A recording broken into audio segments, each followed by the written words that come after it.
As far as I know, I'm just a committed and even stubborn person who wants to see every child getting quality education, who wants to see women having equal rights, and who wants peace in every corner of the world. Education is one of the blessings of life and one of its necessities.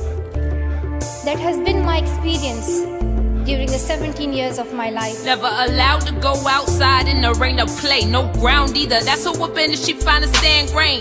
More enthusiasm for my grades, it's a growth than the ones that I earn in the train of thought I'm on. Augusta Christian pre-K ain't like no blackface unless we act like Thomas Rice with the black paint. Never could pledge after my eyes caught my teachers look at hate. First grade Montessori school put the black children with the 7th grade kids in the same place. Same treatment by a racist professor, just in a different way. I always loved learning and discovering new things. I remember when my friends and I would decorate our hands with henna on special occasions. And instead of drawing flowers and patterns, we would paint our hands with mathematical formulas and equations. We had a thirst for Encyclopedia education. A to Z's, the hard times. On the midnight train, the trees and freedom on my mind. Moving 1,000 miles a minute, finally became distant. Resistance was my only existence, I must offend it. My mind, body, and soul, my house, a library tenant, need a code. For bold ignorance in my zone. A mode of transportation from the evil in my home. And though you grown, you're not your own. You show and tell the men unknown. We wanted to make our parents proud and prove that we could also excel in our studies and achieve those goals which some people think only boys can. Servantry in my play, mainly motherhood in my games. Peasantry was girl life, can't defy or inquire why I wasn't made when the mess was made. No study, mundane tasks all day. Everything I said, no attention paid. Afraid to behave, receive resentment for my good ways. Progress is never praised for a slave. Was a mistake, but I didn't choose. They all pros of my life decided when I would be used. I'm confused by the ridicule over something that I didn't choose.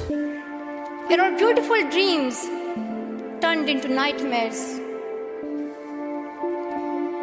Education went from being a right to being a crime. Girls were stopped from going to school.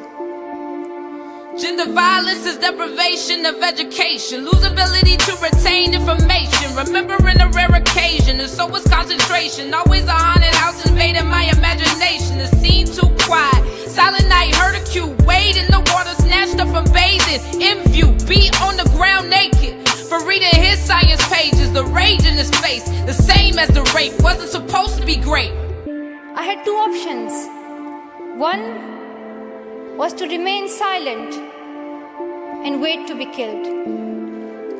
And the second was to speak up and then be killed. I chose the second one. I decided to speak up. She made the pro while the world laughing. Healthcare lapsing, showing up absent. I tell you what happened. The fibrillation, the slashing, the cutting, the tearing, the fashion. Another tiny hole. Feel the scar bleed through the flow. The fistula in peace. Walking down the street, but not the hands that grow me. Hope and in the touching. I focus my eyes on my feet. Revenge cause I didn't smile at a week. Refuse to stay seen and not speak. I am not a lone voice. We get punched. I'm not a lone voice.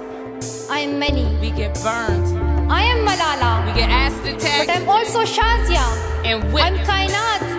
I'm Kainat Somro. I am Mozoon. I am Amina.